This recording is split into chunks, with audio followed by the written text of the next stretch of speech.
ماں باپ کا مقام اتنا اونچا ہے کہ اللہ تعالیٰ نے خود دعا سکھلائی ہے. اے میرے بندو، اپنے ماں باپ کے لیے تم جب بھی دعا مانگو تو تم اپنے الفاظوں میں نہیں بلکہ میری سکھائی ہوئی دعا مانگو. رب ارحمہما رب ارحمہما کما ربیانی صغیرا. اے ہمارے رب، ہم دونوں پر ویسے ہی رحم فرما جیسے ان لوگوں نے بچپن میں میرے اوپر رحم فرمایا ہے. ماں باپ کا مقام اتنا بلند ہے کہ اللہ تعالیٰ نے ماں باپ کے لیے دعا آسمان سے اتاری ہے، قرآن میں نازل فرمائی ہے. فرمایا اپنے ماں باپ کے لیے ان الفاظوں میں دعا مانگو جو میں تمہیں سکھلا رہا ہوں. اتنا بڑا مقام پھر تمہارے ضمیر کیسے گوارا کر لیتے ہیں؟ رات کے 12-1 بجے تک تم گھروں سے باہر رہتے ہو، تمہیں اپنے ماں باپ کی فکر نہیں ہے. تمہاری بیویاں شکایت کرتی ہیں کہ دیر سے آتا ہے ہمارا شوہر. عورتیں اپنے مردوں سے کہتی ہیں تم دیر سے آتے ہو. ہاں، عورتیں یہ شکایت کر سکتی ہیں، ان کا حق بھی ہے. لیکن میں عورتوں کو بھی ایک نصیحت کرنا چاہوں گا. میری ماں اور بہنوں، اگر تم اپنے گھر کے اندر بن سور کر نہیں رہتی ہو، اچھے کپڑے پہن کر نہیں رہتی ہو، اگر تم اپنے گھر کے اندر کھل کر کہہ دیتا ہوں میک اپ کر کے نہیں رہتی ہو، اچھے کپڑے پہن کر نہیں رہتی ہو، خوشبو لگا کر نہیں رہتی ہو، اگر تم اس طرح نہیں رہتی ہو تو تمہیں اپنے شوہر سے رات میں دیر سے آنے کی شکایت کرنے کا کوئی حق نہیں ہے. سن لو بہت صاف الفاظ میں، اگر تم گھر میں بن سور کر نہیں رہتی ہو تو تمہیں اس شکایت کا کوئی حق نہیں ہے کہ میرا شوہر دیر سے آتا ہے. تم بن سور کر رہو، خوشبو لگا کر رہو، اپنے گھر کی 4 دیواری میں جتنا میک اپ کرنا چاہو کرو، کریم لگاؤ، پاؤڈر لگاؤ، تھوڑا سا نہیں پورا ڈبہ لگاؤ، لپسٹک بھی لگاؤ. اللہ کی قسم لپسٹک بھی جائز ہے اپنے شوہر کے لیے. جتنا چاہو اپنے ہونٹوں کو لال کر لو، خوب لپسٹک لگاؤ، لیکن گھر کی 4 دیواری کے اندر لگاؤ. میری بہنوں، میری ماؤں، اگر تم گھر میں اس طریقے سے رہو اور پھر بھی تمہارا شوہر دیر سے آئے تو تم دیر سے آنے کی شکایت کرنے کا حق رکھتی ہو کہ میں تو بن سور کر انتظار کرتی ہوں اور یہ دیر سے آتا ہے. آپ کو حق ہے، لیکن گھر میں بھنگن بن کر رہو گی، چڑیل اور ڈائنوں کی طرح بن کے رہو گی، بال بکھرے پڑے رہیں گے، باورچی خانے میں گھس کر اس طرح نکلو گی کہ بدن سے بدبو آئے، تمہارا پسینہ بدبو چھوڑے، پھر یہ شکایت کرو کہ میرا شوہر دیر سے آتا ہے، تو تمہیں شکایت کرنے کا کوئی حق نہیں ہے، کوئی ادھیکار نہیں ہے. تھوڑی سی بات دوسرے لہجے میں ہو گئی، چلو ہو گئی تو کیا ہوا. میرے بھائیو، ہمیں اور آپ کو سب سوچنا پڑے گا. قیامت کا منظر اللہ کے نبی فرماتے ہیں کہ مجھے سورہ قیامہ نے، سورہ دہر نے، سورہ حاقہ نے، سورہ نبا نے بوڑھا کر دیا ہے. حقیقت ہے یہ منظر ہی کچھ عجیب ہوگا. قرآن نقشہ کھینچتا ہے، یوم یفر المرء من اخیہ وامہ وابیہ وصاحبتہ وبنیہ. اچھا، یہاں بھائی بھائی کے لیے جان دے دیتا ہے، اور قیامت کے دن کیا ہوگا؟ بھائی بھائی کو دیکھے گا تو بھاگے گا. یوم یفر المرء من اخیہ، انسان دیکھے گا میرا بھائی، ارے یہ نیکی نہ مانگ بیٹھے، بھاگ جائے گا. وَأُمِّهِ وَأَبِيهِ، اپنی ماں کو دیکھے گا تو بیٹا بھاگ جائے گا، میری ماں مجھ سے نیکی نہ مانگ بیٹھے. وَأَبِيهِ، بیٹا اپنے باپ کو دیکھے گا تو بھاگ جائے گا کہ میرا باپ مجھ سے نیکی نہ مانگ بیٹھے. وَصَاحِبَتِهِ وَبَنِيهِ، اپنی بیوی کو دیکھے گا شوہر تو بھاگ جائے گا کہیں نیکی نہ مانگ بیٹھے. اپنے بیٹے کو باپ دیکھے گا تو بھاگ جائے گا، میرا بیٹا کہیں مجھ سے نیکی نہ مانگ بیٹھے. قرآن نے یہ سارے رشتے ایک ہی آیت میں پیش کر دیے. یوم یفر المرء من اخیہ وامہ وابیہ وصاحبتہ وبنیہ. انسان اپنے بھائی کو دیکھ کر بھاگے گا, اپنی ماں کو دیکھ کر بھاگے گا, اپنے باپ کو دیکھ کر بھاگے گا, اپنی بیوی کو دیکھ کر بھاگے گا, اپنی اولاد کو دیکھ کر بھاگے گا. کوئی کسی کا پرسان حال نہیں ہوگا, کوئی کسی کا پرسان حال نہیں ہوگا. ایک اور نقشہ کھینچا ہے قرآن نے, یبصرونہم, قیامت کے دن سب ایک دوسرے کو دکھا دیے جائیں گے. یہ تمہارا دوست ہے دیکھ لو, ہاں یہ تمہارا دوست ہے دیکھ لو, یہ تمہارا دوست ہے دیکھ لو. سب آدمی اپنے دوست دیکھیں گے. آئے دوستوں کے ساتھ لاٹریاں خریدنے والوں, آئے دوستوں کے ساتھ لڑکیوں کے نمبر لے کر اپنے موبائل میں سیو کرنے والوں, شراب پینے والوں, ایک دوسرے کا ساتھی اس دنیا میں سبھی ہیں. قیامت کے دن دوست دوست کو دیکھ لے گا.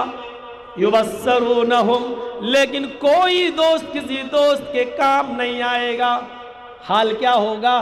یود المجرم لو یفتدی من عذاب یومئذ ببنیہ وصاحبتہ واخیہ وفصیلتہ التی تؤویہ ومن فی الارض جمیعا ثم ینجیہ. قرآن کی اس آیت کے اوپر جائیے اور ایک ایک آیت کے لفظ کا ترجمہ سنیے.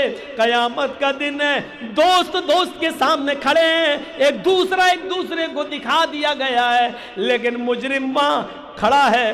کیا کرے گا, کیا کہے گا؟ یود المجرم, مجرم یہ چاہے گا, مجرم کی تمنا یہ ہوگی, لو یفتدی من عذاب یومئذ ببنیہ, آج کے دن کے عذاب سے میں کسی طرح بچ جاؤں. وہ مجرم کھڑا ہوگا. نوجوانوں ذرا نقشے کو اس طرف دیکھیے, میرے چہرے کی طرف دیکھیے, میری آنکھوں میں آنکھیں ڈال کر دیکھیے. قرآن کہتا ہے یود المجرم لو یفتدی من عذاب یومئذ ببنیہ.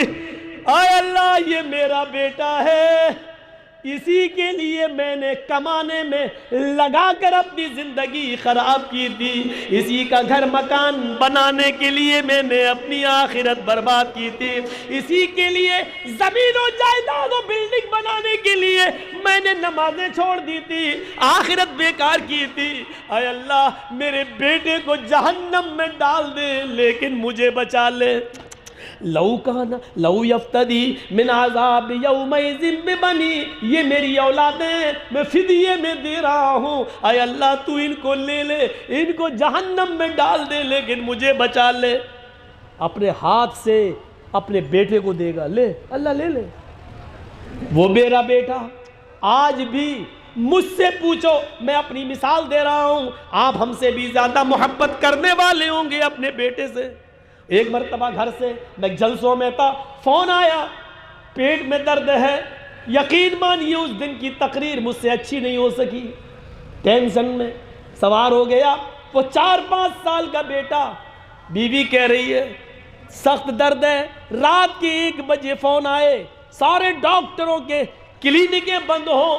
میرے بھائیو یقین مانیے جب تک اس کے پیٹ کا درد بند نہیں ہوا میں برابر کانٹیکٹ کرتا رہا, پوچھتا رہا, برابر اس کو اٹھایا, چچا داد بھائی کو فون کر رہا ہوں, اس کو اٹھاتا ہوں, جاؤ ذرا لے کے جاؤ فلاں ڈاکٹر کے پاس جاؤ, نہیں اٹھ رہا ہے. ارے سرکاری ہاسپٹل ہی میں لے جاؤ. ارے رات کا وقت ہے تو کیا ہوا, جاؤ.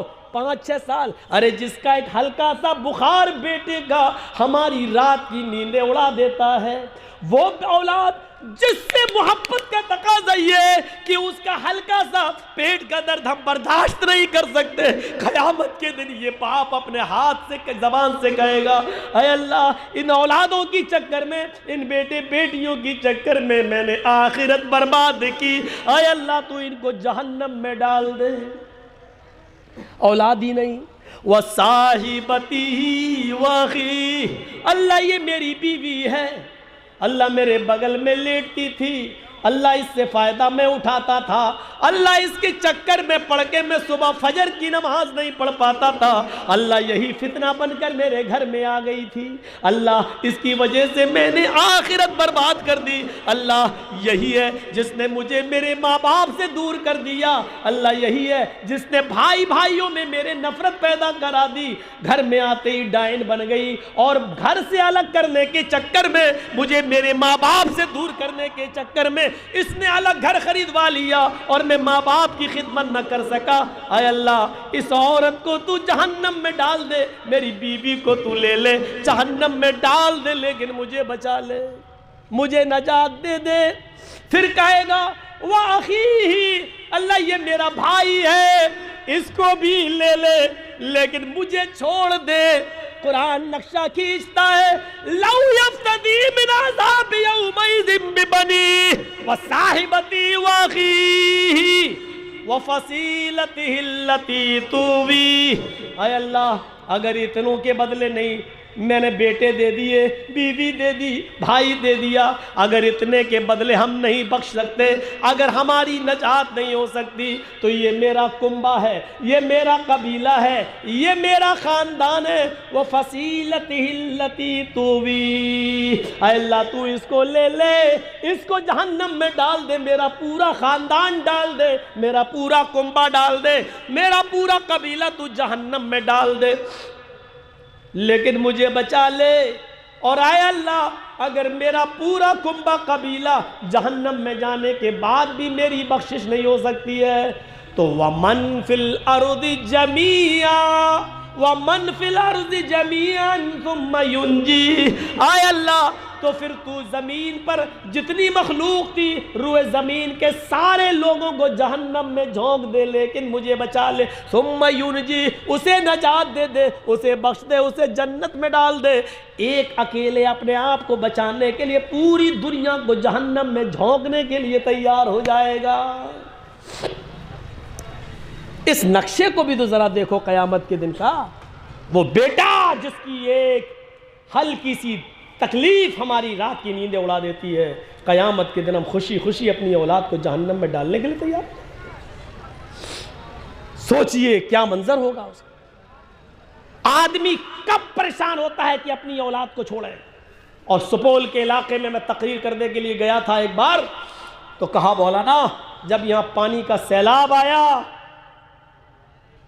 تو ایک آدمی کے بیوی بچے سب پانی میں بہہ گئے، اور سپول کا ایک آدمی ہم کو بتا رہا تھا کہ مولانا میں نے سب سے چھوٹے بچے کو میں نے اپنی گود میں لیا اور کسی طرح میں ایک پیڑ پہ چڑھنے میں کامیاب ہو گیا، اس کو پکڑا رہا، پیڑ پہ چڑھا، لیکن پانی اس درخت تک آ گیا، ایک ہاتھ سے درخت پکڑے ہوئے تھا، دوسرے ہاتھ سے میرا چھوٹا سا بچہ میں پکڑے ہوئے تھا، پانی پیڑ تک پہنچ گیا۔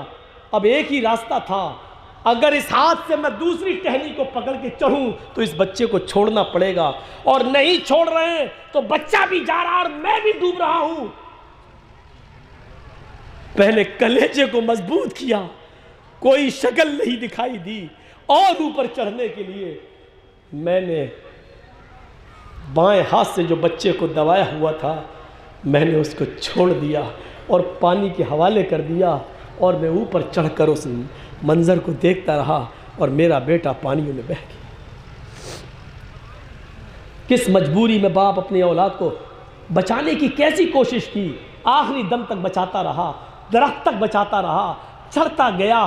یہ درد ہوتا ہے ایک باپ کا اپنے بیٹے کے ساتھ، لیکن قیامت کے دن درد چھوٹ جائے گا۔ اس نے دیکھا کہ اب کوئی راستہ نہیں تو ہم دونوں کیوں مریں، بچہ پیڑ پہ چڑھ نہیں پائے گا، کم سے کم اپنے آپ کو تو ہم بچائیں۔ یہ سوچ کر اس نے اپنے بچے کو چھوڑ دیا۔ ایک ہلکا سا پانی کا سیلاب ہمیں اپنی اولاد کو چھوڑنے پر مجبور کر دیتا ہے۔ قیامت میں آگ کا عذاب کیسا ہوگا جو انسان کہے گا میری اولاد کو بھی، میری بیوی کو بھی، میرے بھائی کو بھی، میرے کنبے قبیلے خاندان کو بھی اور پوری دنیا کو بھی جہنم میں ڈال دے۔ قرآن نقشہ کھینچتا ہے اَيَحْسَبُ الْإِنسَانُ أَن لَّن نَّجْمَعَ عِظَامَهُ، انسان یہ سوچتا ہے کہ اس کے مرنے کے بعد ہم اس کی ہڈیوں کو جمع نہیں کر پائیں گے. سورہ قیامہ دیکھیے. اَيَحْسَبُ الْإِنسَانُ أَلَّن نَّجْمَعَ عِظَامَهُ. انسان یہ سوچتا ہے کہ اس کے مرنے کے بعد ہم اس کی ہڈیوں کو جمع نہیں کر پائیں گے. بلا قادرین علی ان نسوی بنانا. ارے ہڈیاں تو بہت دور کی بات ہے مورخ انسان، ہم تو تیری انگلیوں کے پور تک بنانے پر قادر ہیں. یہ انگلیوں کے پور کیا ہوتا ہے معلوم ہے؟ اس کا صحیح ترجمہ اگر میں کروں تو اس کا ترجمہ یہ ہوگا بلا قادرین علی ان نسوی بنانا. ہڈیاں ہی نہیں اے مورخ انسان، ہم تو تیری انگلیوں کے فنگر پرنٹ تک بنانے پر قادر ہیں. آج زمانہ کتنی ترقی کر چکا ہے. مولانا جرجیس انڈیا چھوڑ کے بھاگ نہیں سکتے. اگر انہوں نے جمیل احمد کے نام سے فرضی پاسپورٹ بنوایا تو انڈیا سے ہو سکتا ہے کوئی بھگا دے جیسے اور لوگوں کو بھگایا گیا، لیکن جیسے ہی باہر جائیں گے اور وہاں فنگر پرنٹ جو لیا گیا، میرا انگوٹھا جو رکھا گیا، تو اس پہ فوراً نام آ جائے گا محمد جرجیس. ارے تمہارے اس میں تو جمیل احمد لکھا ہوا ہے پاسپورٹ میں اور تم تو محمد جرجیس ہو.